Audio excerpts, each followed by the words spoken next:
बजाइले यति बुढी बजाइ भएर पनि काम गर्नुहुन्छ के कस्तो कस्तो भइरहेको बजाइ काम राम्रो छ ए यहाँ टाउको उठाउन सकिने हेर्नुहोस् त यो हे गाइस स्वागत छ न्यू डे न्यू ब्लगमा अनि स्वागत छ मेरो युट्युब च्यानलमा है अनि धेरै दिनपछि मैले चाहिँ ब्लग लिएर आएको छु अनि त्यस्तै समस्या भएर है गाइस अनि घरमा चाहिँ थिएन क्या म त्यही भएर बाहिर थिएँ यसो ब्लगहरू लिन पाएन आज चाहिँ लिएर आएको छु चट्ट लाएर मेरो सुन्दर गाउँबाट फेरि पनि स्टार्ट गरिरहेको छु है यस्तो सुन्दर गाउँ छ टक्क हेर्नुहोस् न आमा क्या सुन्दर देखिन्छ धानसान सबै काटेर सकियो है हाम्रोतिर त सबै भन्नाले पनि आधा सकियो सबै त सकेको छैन अङ्कल के भइरहेछ फेरि यस्तो हेर्छ हुनुहुन्छ मेरो अङ्कल पुरै छाड्ने खै अङ्कल देखिनु त देखिनु न फेरि मान्छे पनि यति हेर्छ मान्छे यार खै देखिनु न घरि त उयो ब्रान्डेड लाउनु भएको त यार ल हामी चाहिँ जान लाग्यो धानचुट है जान लाग्यो है मेरो भाइले चाहिँ मलाई कुरेर बसाएर रहेछ अनि लगभग आधा चाहिँ सक्यो है धान चुटेर हेर्नुहोस् न उता यो हाम्रो चाहिँ सक्यो क्या यो चाहिँ हाम्रो है हाम्रो चाहिँ सक्यो कि अब अन्टीको चाहिँ आज छ है भाइ अन्टीको चाहिँ धान चुट्ने छ आज अनि त्यसको लागि चाहिँ जान लाग्यो म चाहिँ है टक्क लगाएर क्याप लगाएर कस्तो अर्कै देखियो होला कि जान लाग्यो कि अटोहरू लागिरहेको छ सिन्चो जानलाई त्यहाँनिर कसले हेरे जस्तो लागिरहेको छ मलाई है अटो लागिरहेको छ नि धान काँडा पनि भइरहेको छ टक्क लगाएर अनि म जानुपर्ने चाहिँ धेरै टाढा हो है उता जाँदैछु अब हिँड्न लाग्यो म चाहिँ हिँडिहालेँ अब वहीँ गएर भेट्छु हजुरहरूलाई हाम्रो चाहिँ धान चुटाइ कस्तो हुन्छ के हुन्छ यस्तोमा हिँड्नुपर्छ है हाम्रोतिर त टक्क हिलो यसमा पनि माछा हुन्छ फेरि है भाइ टक्क यस्तोमा हिँड्नुपर्छ धान हेर्नुहोस् न पाकेर आमा यो धान पाकेको यो पनि अब 2-4 दिनमै काट्ने हुन्छ अनि यो चाहिँ अलिक ढिला हुन्छ होला है भाइ अनि चाहिँ हाइब्रिड हो टक्क लगाएर अनि हामी चाहिँ टक्क धानको बिचमा है यस्तो बिचमा हुन्छ क्या बाटो नि घाम नि कस्तो दामी लागेको यार आम्मा एकदम क्लियर बिहान चाहिँ कुहिरो लाथ्यो है भाइ कुहिरो मतलब हुस्सु लाथ्यो बिहान चाहिँ है लाग्यो अनि टक्क हेर्नुहोस् न डाँडा पाएको हाम्रो नजिकै आएको हाम्रो डाँडाहरूको आम्मा यहाँ छ नि यो घर पनि मेरो है यो पहिला अब हामी बस्तीमा जङ्गलमा बाँडिसकेर भन्ने त्यो घर मेरो डाँडाहरू टक्क लगाएर अनि यता नि गाउँ छ हेर्नुहोस् यता है टक्क अहिले चाहिँ हामी यो डाँडाभन्दा उताबाट आएको है भाइ मेरो भाइ पनि लास्ट ह्यान्डसम छ नि त फेरि दुई भाइ आएको धान चुक्न त आज हामी दुई भाइ मात्रै हो होइन 2 जना मात्रै हो तर पनि अब भाइ बेलुकासम्म गरिन्छ गाह्रो त गाह्रो हुन्छ है ल यो चाहिँ एकचोटि एकदम ट्रेनिङ फुल हो है यस्तो भाइरल फुल हेर्नुहोस् न पुरै सुकिहालेछ है सुकेछ हाम्रो चाहिँ खोलामा पाइन्छ क्या यो टक्क खोला पानी चाहिँ यस्तो दामी छ क्या आमा पानी अनि 2टा खोला मिसिन्छ यहाँ चाहिँ है टक्क यो खोला र यो खोला 2टा खोला मिसिन्छ उताबाट एउटा आउँछ यताबाट एउटा पानी चाहिँ यस्तो माछा पनि यस्तो हुन्छ क्या यहाँ लुक्यो होला सायद हजुरले देख्नु भएन होला हेर्नुहोस् त यस्तो माछा हुन्छ क्या यहाँ लोट्यो भने त फेरि गयो फेरि डेढ है यतातिर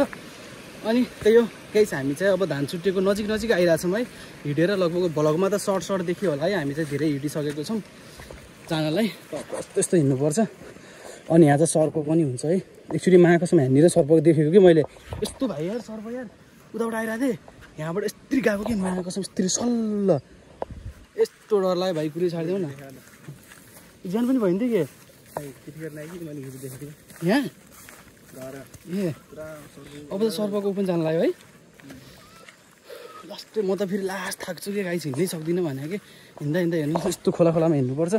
टक्क लगाएर जहाँ पनि हाम्रो खेतै छ है सब देखाउँछु म हजुरहरूलाई यता नि खेतै छ क्या जहाँ नि लास्ट थाकेँ म हिँड्दा टक्क लगाएर हाम्रो चाहिँ यस्तो हुन्छ है धान चुट्नको लागि धान चुट्नै पर्ने हो टक्क यसरी लगाएर है त्रिपाल टक्क अनि वरपर धानहरू राखेर अनि यसरी मुठा बाँधेर है अनि त्यहाँ मुठा बाँध्दै हुनुहुन्छ आन्टीले अनि बजाइले यति बुढी बजाइ भएर पनि काम गर्नुहुन्छ क्या कस्तो भइरहेको बजाइ काम राम्रो छ ए यस्तो मेरोमा यस्तो काम गर्नुहुन्छ तपाईँ अब चाहिँ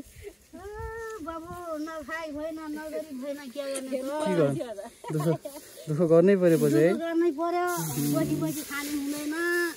के गर्ने बिचरा अन्त यो पछाडि आँसी चाहिँ किन राख्नु भएको बजाइ यो पछाडि ए यो पहिला जमानामा गर्थे यस्तो टक्क यस्तरी खेरेर बाँध्नुपर्छ उहाँ चाहिँ आन्टी यस्तो लाज मान्नुहुन्छ आन्टीले फेरि के भन्नु अब अनि टक्क बजाइले चाहिँ गर्नुभएको छ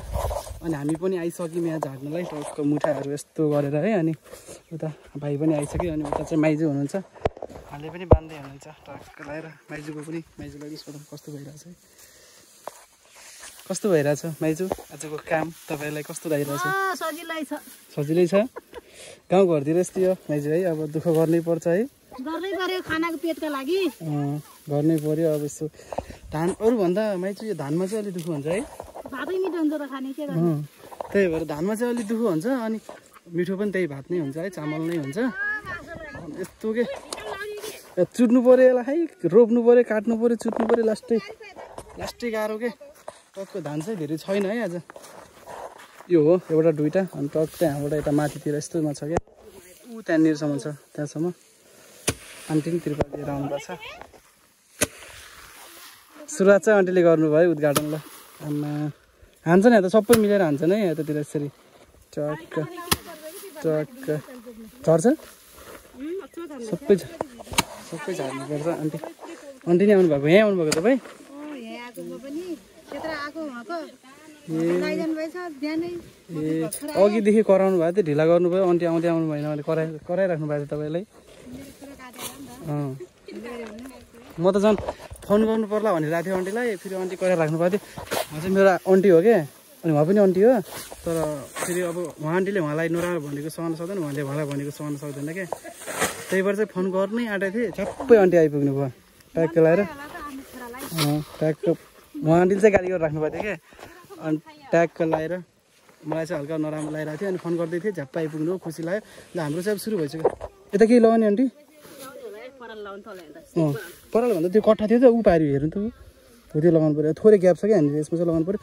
अनि हेर्नुहोस् न आमा गाउँ क्या सही देखिन्छ है त्यस्तो लेक त छैन है हाम्रो टक्क के ट्याक्क मिलेको क्या है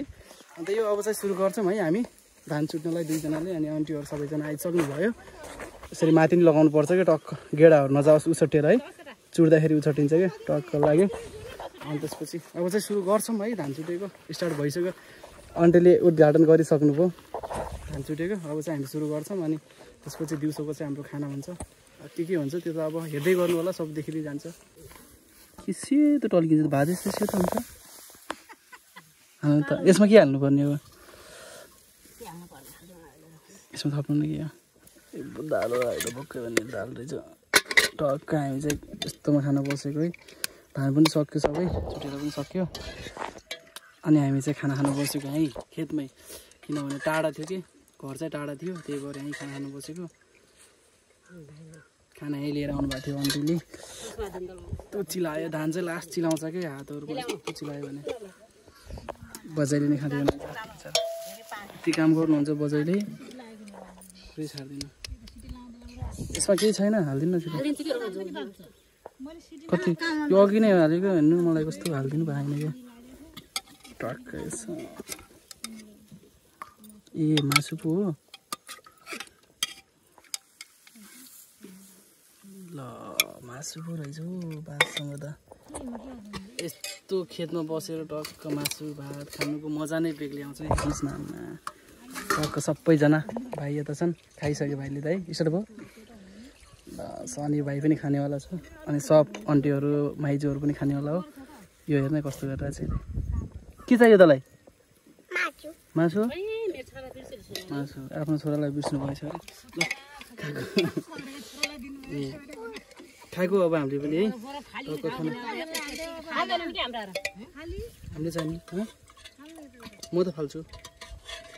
उता टक्क यस्तै राखिदिनु पर्छ क्या बाहिर खाने होइन त्यो चाहिँ के हुन्छ नि त त्यसले सम्झिरहेको हुन्छ क्या उसलाई चाहिँ राखिदिनु पर्छ टक्क लगाएर है ल खाएको खाना मासु भात टक्क यस्तोमा खानुको मजा नै बेग्लै हुन्छ क्या बाबै पसिना यस्तो सकेन काम गर्न सकेन पसिना यत्रो कट्टा खेतबाट यहाँ टाउको उठाउनु सकिन्न हेर्नुहोस् त यो धान लिएर आएको उताबाट अहिले भर्खरै यति ठुलो कट्टा रसी फालेकै छैन मैले अझ यहीँ छु बाबै मार्यो मरिन्छ हो गाउँमा त यस्तो काम गर्नाले कहाँबाट लिएको त्यहाँ लगभग आधी घन्टा टाउको यस्तो दुखिरहेछ क्या टक्क अहिले त पुरै गुरो मान्नेछु होला है आमा फेस पनि टक्क लाएर नुहाएको के अघि लास्टै काममा थाक्यो नि त त्यही भएर कामसम्म पुरै सकेर चाहिँ नुहाउनु चट्ट लगाएर स्विमिङमा है हाम्रो लागि स्विमिङ चाहिँ कस्तो छ म देखाउँछु है हजुरहरूलाई हाम्रो गाउँको स्विमिङ है यो चाहिँ टक्क ल हेर्नुहोस् हाम्रो लागि स्विमिङ है यस्तो बोवाल छ क्या यो के भन्छ यस्तो ढाङको बिचमा छ नि त यो टक्क हेर्नुहोस् न यता माथिबाट खोला आउँछ अनि म चाहिँ यहाँ टक्क नुहाएर घाममा बसेको के अघि लास्ट थाकियो नि त काममा लास्टै थाकियो क्या काममा यस्तो भयो नि काम पुगेसम्म टाउको दुखेर अहिले चाहिँ नुहाएर हल्का कम भयो क्या टाउको दुख्न नि हेर्नु नि घाम यस्तो लागेछ अनि घाम तापिरहेको हामी चाहिँ म अनि मेरो एउटा भान्जा छन् अनि नुहाइ पनि सकेको होइन अब चाहिँ नुहाएर सकेर पनि घर जानुपर्छ त्यही हो आजको ब्लग चाहिँ यहीँसम्म आजको ब्लगलाई यतितिर एन्ड गरौँ अब चाहिँ छिट्टै नै नेक्स्ट ब्लगमा भेट्नेछौँ माया गरिराख्नुहोस् साथ दिइराख्नुहोस् र ब्लग आइराख्नेछ है त्यही हो माया चाहिँ दिनुहोस् अनि टक्क मेरो घर चाहिँ यता माथि छ क्या टक्क खोलादेखि धेरै माथि छ है माया चाहिँ गरिराख्नुहोस् अब चाहिँ छिट्टै नेक्स्ट ब्लगमा भेट्नेछौँ आजको लागि चाहिँ यति नै यही नै ब्लग एन्ड गर्छु हस् कस्तो लाग्यो कमेन्टमा प्रतिक्रिया दिनु होला हस् अहिलेलाई चाहिँ बाई